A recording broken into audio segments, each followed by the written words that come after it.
Hi everyone, welcome to my YouTube channel. कैसे आप सभी? आई होप आप सभी अच्छे होंगे। आज मैं आपके सामने लेके आया हूँ। मेरे पास है एक सैमसंग का S10 लाइट मॉडल और उसके अंदर प्रॉब्लम ये आ रहा है कि थर्मल एरर आता है। आपने देखा होगा कई सारे फ़ोनों में चार्जिंग लगाने के बाद एक एक्सक्लेमेनेशन का निशान आता है येलो कलर का या रेड कलर का चार्जिंग का सिंबल आता है, या कई बार सेट ऑन करने पे लिखा आता है battery temperature too high, battery temperature too low. तो आज का बेसिक वीडियो ये नहीं है कि इसको कैसे इस फ़ोन में मैं रिपेयर कर रहा हूँ ना। आज का मैंने वीडियो आपको पूरा डीप एक्सप्लेनेशन में बता रहा हूँ कि बहुत सारे सैमसंग के ऐसे मॉडल्स हैं जिसका सर्किट अवेलेबल नहीं है। नए नए मॉडल आते हैं उसका सर्किट अवेलेबल नहीं होता है, और ऐसे मोबाइल फ़ोन में अगर थर्मल का एरर आता है तो आप उसको बिना सर्किट के कैसे डायग्नोसिस कर सकते हैं। आज का मुद्दा ये है। तो आज के वीडियो में आपको बताऊंगा कि अगर कोई भी सैमसंग का फ़ोन आता है उसके पास आपका सर्किट नहीं है, तो ऐसी सिचुएशन में, क्योंकि नए फ़ोन आपने देखा होगा यूट्यूब पे भी उसके वीडियोस नहीं होते हैं, या गूगल पे भी आप सर्च मारोगे तो थर्मल एरर के कोई सोल्यूशंस आपको ईजिली नहीं मिलेंगे। तो ऐसे अगर फ़ोन आते हैं जिसका कुछ सर्किट ना हो, कोई इमेज ना हो, कोई उसका अपने पास कोई लिंक ना हो जहाँ से हम हेल्प लेके उस फ़ोन को रिपेयर करें, तो उस फ़ोन को रिपेयर करने की ट्रिक क्या है, तो इस वीडियो को आखिरी तक जरूर देखिएगा, आपको बहुत ज़्यादा हेल्प मिलने वाली है। तो चलिए मैं दिखाता हूँ कि मेरे पास जो सैमसंग का S10 लाइट है इसमें एक्चुअल में प्रॉब्लम क्या है। जब मैं इसके अंदर चार्जिंग लगाता हूँ मैं आपको दिखा देता हूँ तो इसके अंदर प्रॉब्लम क्या आती है। देखिए, ये चार्जिंग का लोगो तो आता है, लेकिन इसके साथ साथ चार्जिंग का लोगो आने के बाद मैं आपको दिखाता हूँ क्या होता है। ये देखिए ऐसा निशान आता है और this is called thermal error, और ऐसी सिचुएशन में फ़ोन चार्ज नहीं होता है। ठीक है, तो चलिए फिर मैं आपको आज दिखाता हूँ कि इस टाइप का अगर कोई फॉल्ट आता है तो इसके लिए आपको सर्किट की ज़रूरत नहीं है। इसके पूरे डीप एक्सप्लेनेशन देखिए इस वीडियो। तो इस तरीके से देखिए, जब भी इस टाइप का थर्मल एरर आएगा तो सबसे पहले मैं आपको ना इसके पूरे कॉन्सेप्ट को समझाने की कोशिश करता हूँ कि थर्मल एरर आता क्यों है और इसका सर्किट कैसे काम करता है, इसका वोल्टेज डिवाइडर कैसे काम करता है। तो देखिए ये थर्मल सर्किट आया है, थर्मल एरर आया है, और मैं इधर आपको दिखा दूं तो ये फ़ोन पहले से काफ़ी रिपेयर्ड है और इसकी पूरी कंडीशन दिखाता हूं। तो थर्मल एरर में सब बोर्ड का बहुत इंपॉर्टेंस होती है। कई बार क्या होता है कि थर्मल एरर में नीचे का बोर्ड चेंज कर देते हैं तो हमारा फॉल्ट ठीक हो जाता है, लेकिन कई बार फॉल्ट बोर्ड को रिप्लेस करने के बाद भी फॉल्ट ठीक नहीं होता है। तो ऐसी सिचुएशंस में हमें क्या करना चाहिए, ठीक है, तो मैं आपको दिखाने की कोशिश करता हूँ। तो सबसे पहले हम क्या करते हैं, इस बोर्ड को बाहर निकालते हैं।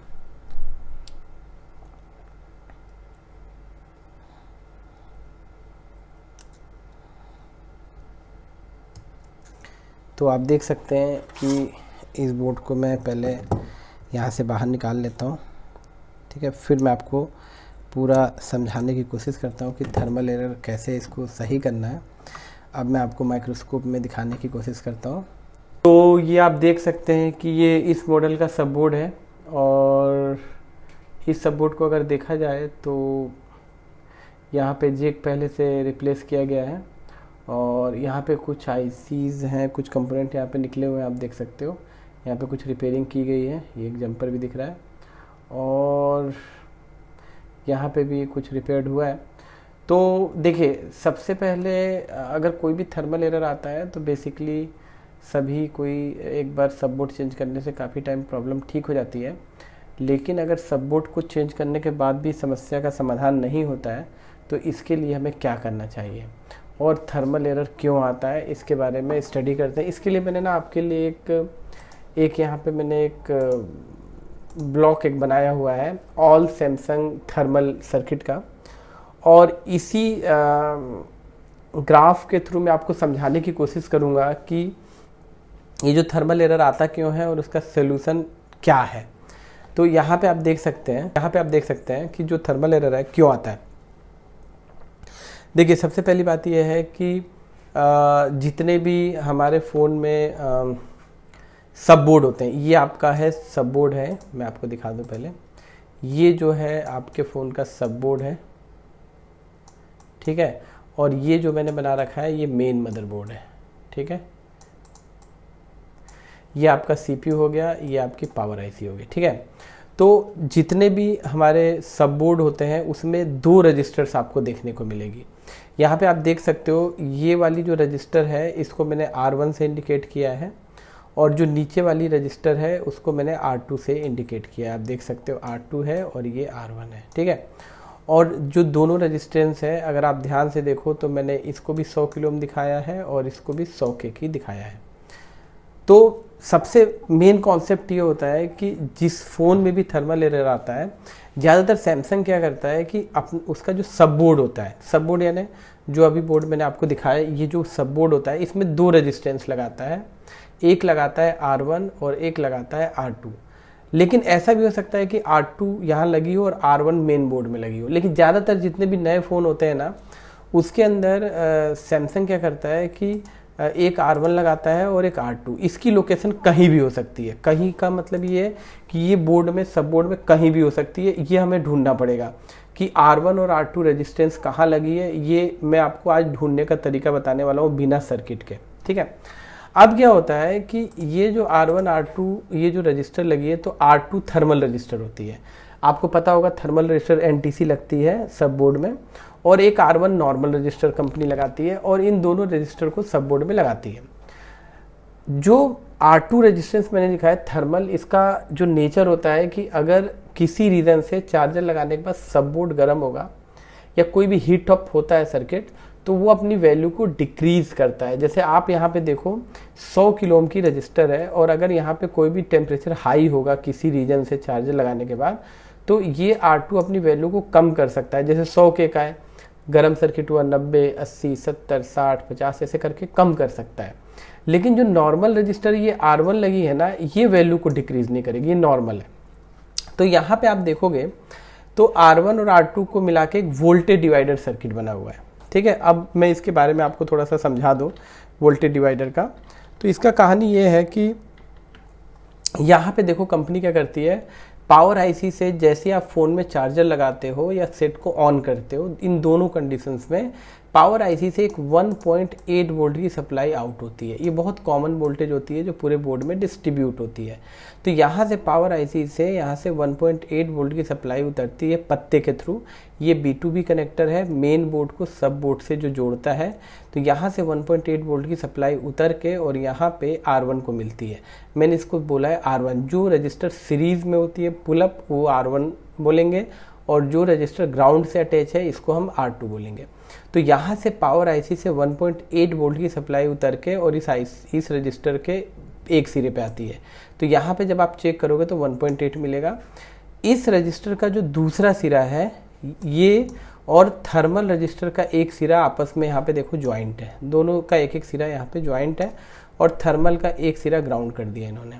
तो यहाँ पे जब इस पॉइंट पे आप चेक करोगे तो यहाँ पे आपको मिलेगा 0.6 से 0.9, क्योंकि जो वोल्टेज डिवाइडर सर्किट होता है इसको अगर आप निकालोगे तो VR इक्वल टू, आप बोल सकते हो एक फॉर्मूला होता है वोल्टेज मल्टीप्लाई R2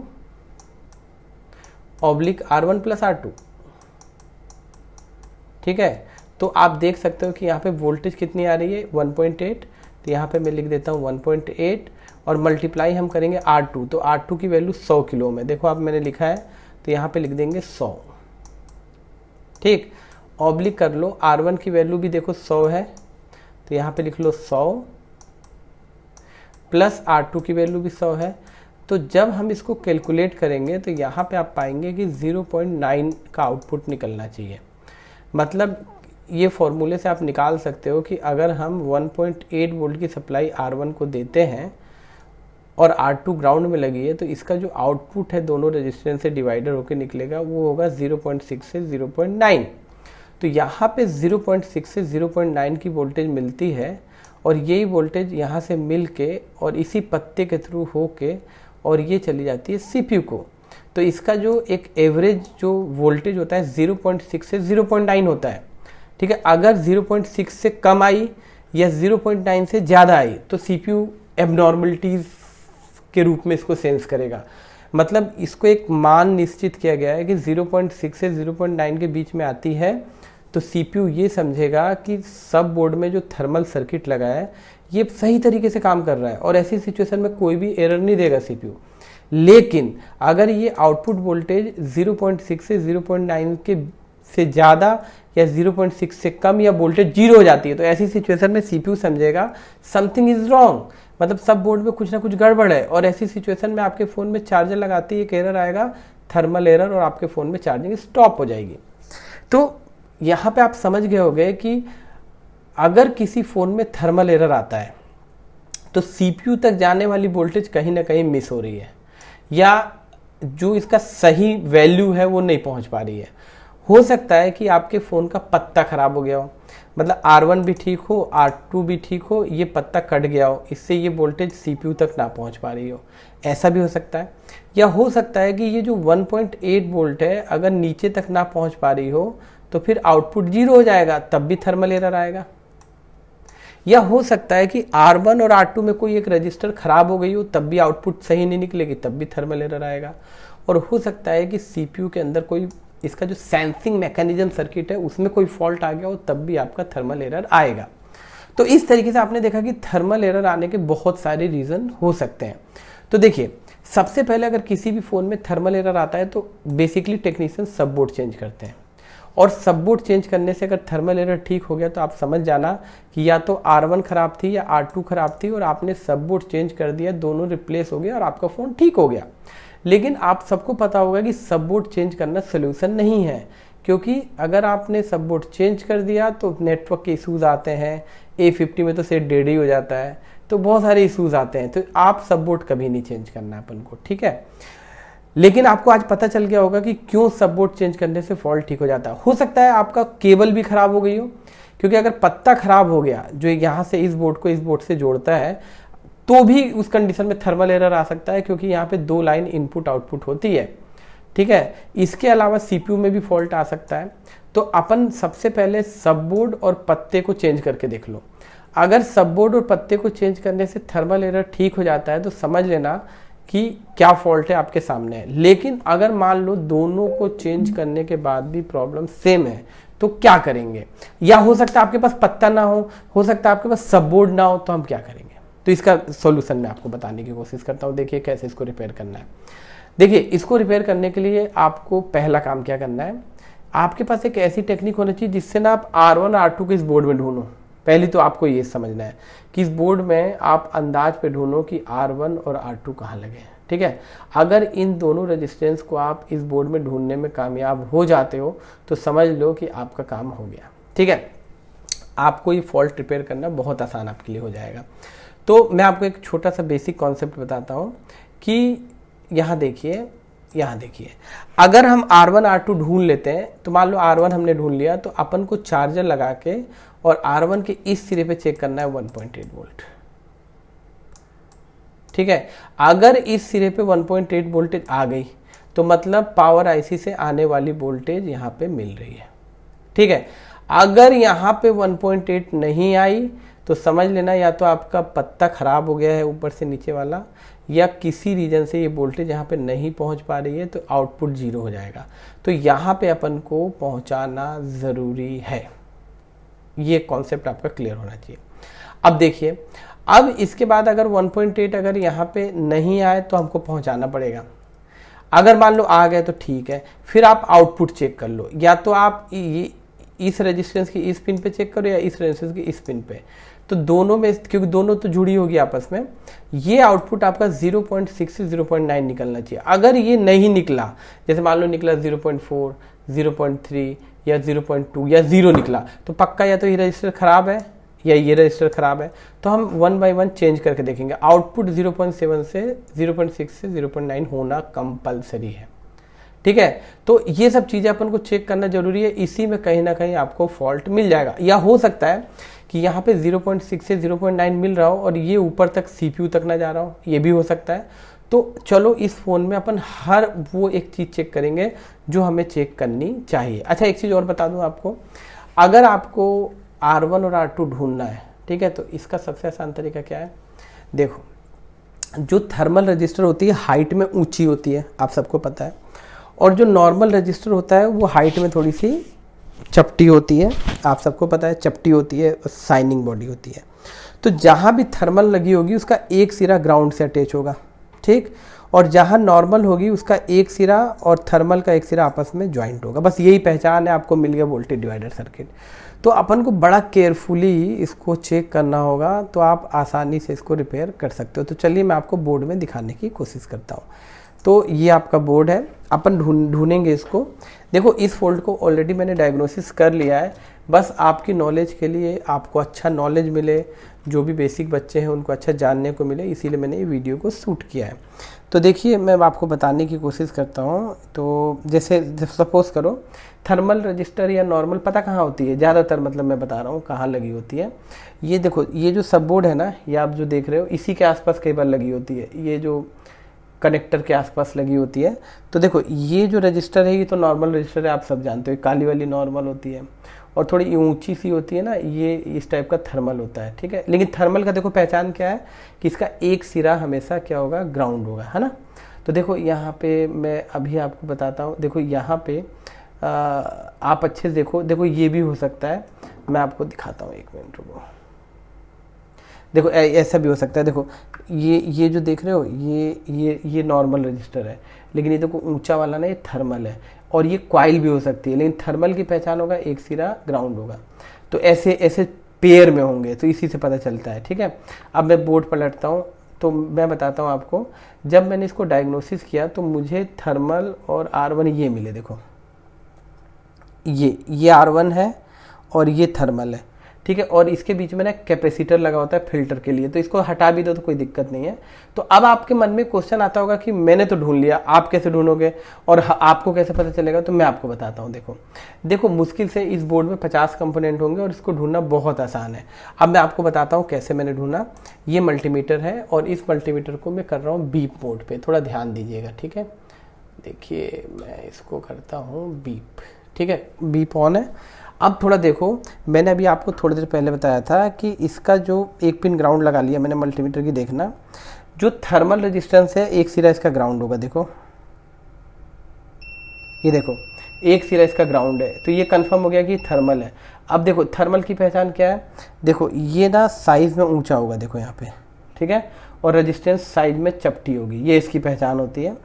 और थर्मल का जो एक सिरा देखो यहाँ पे, इसका जो एक सिरा है यहाँ पे, और रेजिस्टेंस R1 का एक सिरा आपस में जुड़ा होगा, देखो यहाँ पे, ये देखो आपस में ये सिरा जुड़ा है, तो ये इसका आउटपुट है। मतलब इसको इस पे चेक करोगे तो 0.6 से 0.9 का आउटपुट होना चाहिए। और ये R1 का जो ये सिरा है इस पे 1.8 वोल्टेज आती है पावर आईसी से, तो ये कंफर्म्ड हो गया कि ये R1 है और ये R2 है, ठीक है। तो आप जब भी किसी भी बोर्ड में ऐसे करके ढूंढें तो इसी तरीके से आप एक रेजिस्टेंस ढूंढने की कोशिश करो जो ऊंची हो, और एक रेजिस्टेंस ढूंढने की कोशिश करो जो चपटी हो, और इसके कनेक्शन चेक करो कि इसका एक सिरा ज्वाइंट होना चाहिए और एक सिरा थर्मल का ग्राउंड होना चाहिए, ठीक है। और मैं आपको बताना चाहता हूँ कि ये दोनों रेजिस्टेंस की वैल्यू सैमसंग के अंदर आप देखोगे ना, तो मैं आपको दिखाता हूँ। रेजिस्टेंस मोड पे करने दो पहले मल्टीमीटर को, ये रेजिस्टेंस मोड हो गया। इस पे अगर आप चेक करोगे ना तो 100 किलो की ज़्यादातर R1 होती है। देखो दिखाता हूँ मैं आपको, तो एग्जैक्ट वैल्यू नहीं देगा, एग्जैक्ट वैल्यू इसीलिए देखो 99.9 है 100 किलो ओम, कभी कभी एग्जैक्ट नहीं देता। और थर्मल देखो कितने किलो ओम दिखा रहा है यहाँ पे, देखो 66।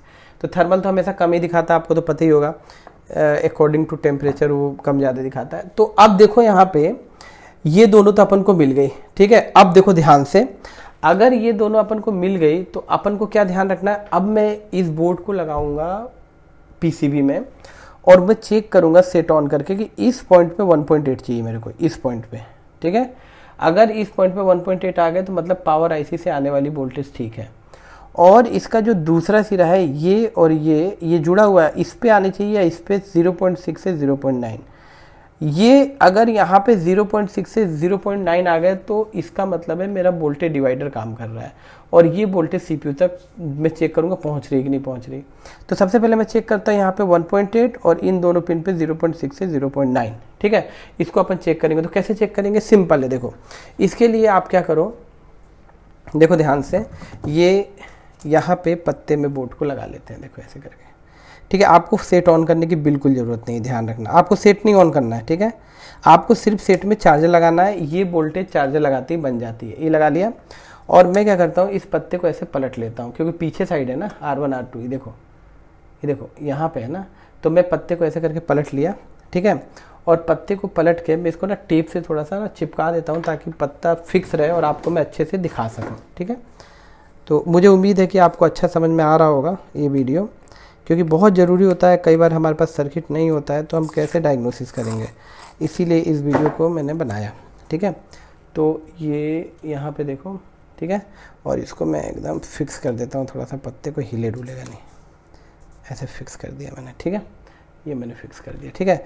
अब हमें क्या करना है, 1 मिनट, ये देखिए, हमें ये करना है कि ये हो गया आपका, ठीक है, और ये मैं इसको टाइट कर दूँ, ठीक है।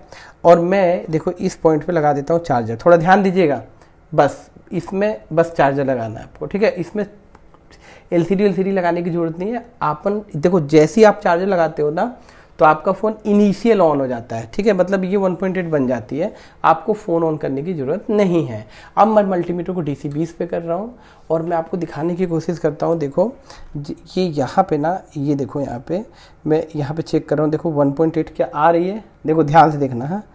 तो ये देखो मैंने 1.8 चेक किया, देखो यहाँ पे, सॉरी, ये देखो यहाँ पे 1.8 देखो मिस है, यहाँ पे नहीं आ रही है 1.8। और अगर 1.8 नहीं आएगी तो फिर ये जो आउटपुट निकलता है यहाँ पे 0.6 से 0.9 का, देखो दोनों पिन पे 0.6 से 0.9 का आउटपुट नहीं है, और यही रीज़न है कि इस बोर्ड में थर्मल एरर आ रहा है, ठीक है।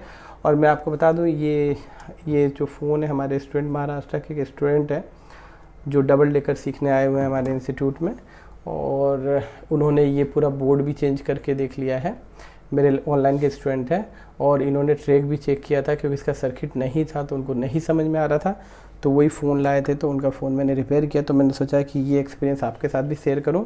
तो इस तरीके से आपने देखा कि ये यहाँ पे 1.8 मिस है, देखो यहाँ पे, ठीक है। तो यही रीज़न है कि ये फ़ोन थर्मल एरर दे रहा है। मतलब अगर इस फ़ोन में 1.8 अगर नहीं आएगा ये वाला, तो जब 1.8 नहीं आएगा तो यहाँ से 0.6 से 0.9 कैसे निकलेगा, और नहीं निकलेगा तो CPU को जाने वाली वोल्टेज 0 हो जाएगी और CPU तुरंत थर्मल एरर दे देगा, ठीक है। तो अब अपन इसको यहाँ पे देंगे एक जंपर 1.8 का यहाँ पे, ठीक है। अभी तक ध्यान रखना, मैंने सर्किट नहीं खोला है, आप ध्यान रखो, मैंने सर्किट अभी नहीं खोला है, आपको सिर्फ बिना सर्किट के बता रहा हूँ, क्योंकि सभी सैमसंग का कॉन्सेप्ट यही रहता है, ठीक है। इसके बाद अब मैं कैसे पता करूंगा कि 1.8 कहाँ आता है, उसका जंपर मैं कहाँ से दूंगा। हो सकता है इस फ़ोन में पत्ता ख़राब हो सकता है, क्योंकि सब बोर्ड तो पहले चेंज करके देखा जा चुका है, तो सब बोर्ड में फॉल्ट नहीं है। हो सकता है पत्ता कट गया हो बीच में से और 1.8 मिस हो गई हो, तो मैं आपको बताने की कोशिश करूँगा। आप डायरेक्ट जंपरिंग कर सकते हो, आपको इसके लिए परेशान होने की ज़रूरत नहीं, मैं बताता हूँ कैसे। देखो ये जो 1.8 वोल्टेज है ना, ये कॉमन वोल्टेज है, ये पूरे बोर्ड में डिस्ट्रीब्यूट होती है, ध्यान रखना, ठीक है। तो जैसे ये यहाँ पे देखो कुछ सर्किट्स हैं, देखो यहाँ पे, देखो मैं सील्ड विल्ड नहीं निकालने वाला हूँ। देखो यहाँ पे सील्ड में 1.8 तो आपको मिल जाएगी यहाँ पे, लेकिन मैं सील्ड नहीं निकालूंगा। यहाँ पे देखो कुछ सर्किट यहाँ पे है, ठीक है। तो मैं क्या कर रहा हूँ ना कि यहीं पे मैं आसपास चेक करता हूँ, कहीं 1.8 आता है, मैं एक बार चेक तो करूँ कि 1.8 कहीं अगर आता हो तो यहीं से अपन जंपर एक लगा के देख लेते हैं, ठीक है। तो अपन को पता चल जाएगा। तो अपन क्या करते हैं, मल्टीमीटर DC पे है ही है, सिर्फ आपको चार्जर लगाना है, आपको बिल्कुल भी फ़ोन ऑन करने की ज़रूरत नहीं है। मैंने चार्जर लगाया, देखो यहाँ पे ये, और देखिए मैं दिखाता हूँ आपको, चार्जर लगा के और मैंने चेक किया, देखिए। तो चेक करते हैं 1.8 कहीं आ रहा है क्या, देखो। तो यहाँ पे चेक करते हैं, देखो कितना आ रहा है, यहाँ पे 0.7 आ रहा है, तो ये तो काम नहीं चलेगा, हमको 1.8 चाहिए, है ना।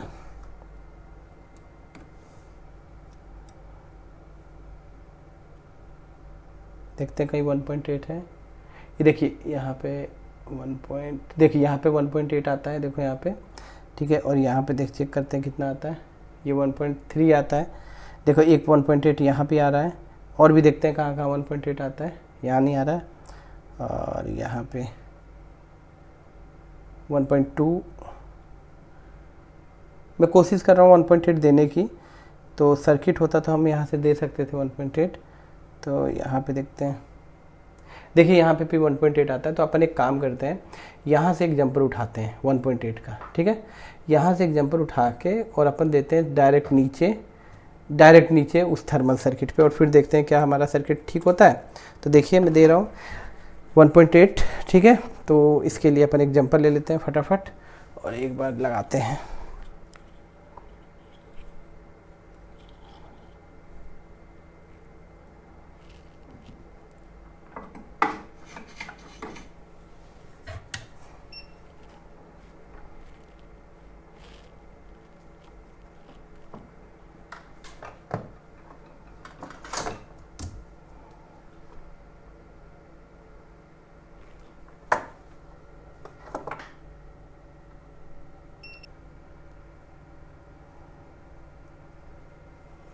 तो इस तरीके से देखा कि हमने 1.8 का एक जंपर यहाँ पे लगा दिया है और ये जो 1.8 का जो जंपर हमने लगाया है ये आप देख सकते हैं कि ये हमने कहाँ से लगाया है, आप देख सकते हैं यहाँ से, ठीक है। अब हम चेक करते हैं कि जो हमने 1.8 का जंपर लगाया है तो हमारे जो आउटपुट्स हैं वो कितने बने हुए हैं और हमारा जो इनपुट आ रहा है कि नहीं।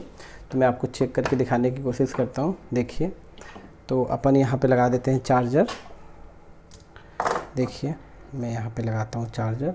थोड़ा ध्यान रखना पड़ेगा, ये वोल्टेज कहीं शॉर्ट नहीं होना चाहिए, बहुत केयरफुली आपको ये जंपर लगाना है क्योंकि ये वोल्टेज सीपीयू में भी जाती है। कई सारे बहुत सारे डिवाइडर का इनपुट होता है, पुल अप सर्किट में भी जाता है, तो थोड़ा ध्यान रखना है, ठीक है।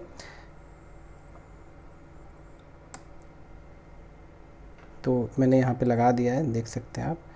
और ये लगाने के बाद मैं आपको चेक करके दिखाने की कोशिश करता हूँ। तो एक बार कैमरे को थोड़ा और क्लीन कर लूँ और थोड़ा जूम कर लेता हूँ ताकि आपको अच्छे से और दिख सके, ठीक है। ये देखिए, तो यहाँ पे अकॉर्डिंग टू सर्किट आने चाहिए 1.8। तो अपन चेक करते हैं एक बार। प्रोब मैंने थोड़ी उल्टी लगाई है तो थोड़ा ध्यान रखिएगा, यहाँ पे 1.8 आने चाहिए। देखिए 1.8 आ रहे हैं और इसका जो दूसरा सिरा ये या ये, इन दोनों सिरे पे आना चाहिए 0.6 से 0.9 के बीच में। तो आप देख सकते हैं 0.6 का आउटपुट निकल रहा है, मतलब हमारा वोल्टेज डिवाइडर प्रॉपर काम कर रहा है। देखो यहाँ पे, ये देखो 0.6 से 0.9 और यही सर्किट यहाँ से होके सीपीयू पे जाएगा।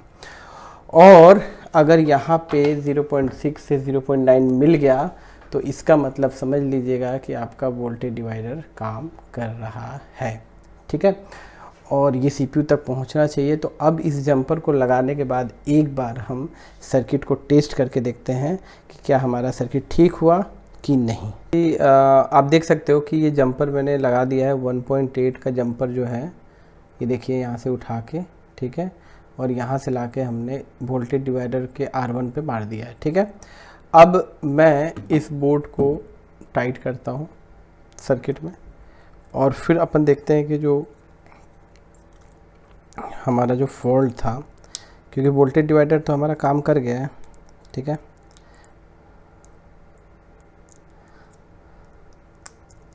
ये मैंने देखिए लगा दिया, ठीक है, और बैटरी भी लगी हुई है और ये जंपर शॉर्ट नहीं होना चाहिए, बस आपको ये ध्यान रखना है।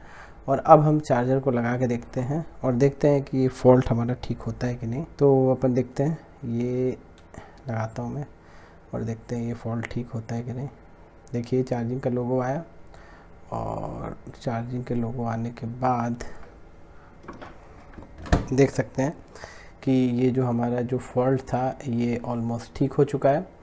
किसी भी फ़ोन में थर्मल का एरर आता है तो बेसिक क्या है कि आप सब बोर्ड मत चेंज करो, पत्ता मत चेंज करो, आप बस ढूंढने की कोशिश करो कि R1 कहाँ है और R2 कहाँ है। ज़्यादातर फॉल्ट आता है R1 ख़राब होती है या R2 ख़राब होती है या फिर 1.8 मिस होता है। तो इसके लिए किसी सर्किट की ज़रूरत नहीं है, बस आप R1 और R2 को ढूंढना सीख लो, ठीक है। तो मुझे पूरी उम्मीद है कि ये वीडियो आपके लिए काफ़ी हेल्पफुल होगा। एक छोटा सा बोल सकता हूँ कि एक छोटा सा रास्ता आपको देने की कोशिश करेगा और उस रास्ते पे आगे जाके आप बहुत अच्छे से थर्मल सर्किट को रिपेयर कर सकते हैं। लेकिन इसके अलावा और भी बता देता हूँ कि कई बार इसको बोलते हैं चार्जिंग थर्मल, मेन थर्मल या बैड थर्मल के नाम से जानते हैं इस सर्किट को। कई बार इस सर्किट को रिपेयर करने के बाद भी थर्मल एरर ठीक नहीं होता है। तो हमारे फ़ोन में थर्मल एरर 3 रीज़न से आता है, उनमें से एक रीज़न मैंने आपको बता दिया, सब बोर्ड वाला रीज़न। तो सब बोर्ड वाले थर्मल को रिपेयर करने के लिए किसी सर्किट की ज़रूरत नहीं है, आप ऐसे ही रिपेयर कर सकते हैं। बाकी जो 2 थर्मल है, कभी और वीडियो अपलोड करूँगा, उसमें बताऊँगा कि इस सेक्शन को रिपेयर करने के बाद भी अगर थर्मल एरर सैमसंग में आता है तो और कहाँ कहाँ से फॉल्ट आ सकता है। तो चलिए दोस्तों, फिर मिलेंगे नेक्स्ट वीडियो में, तब तक के लिए आपका बहुत बहुत धन्यवाद।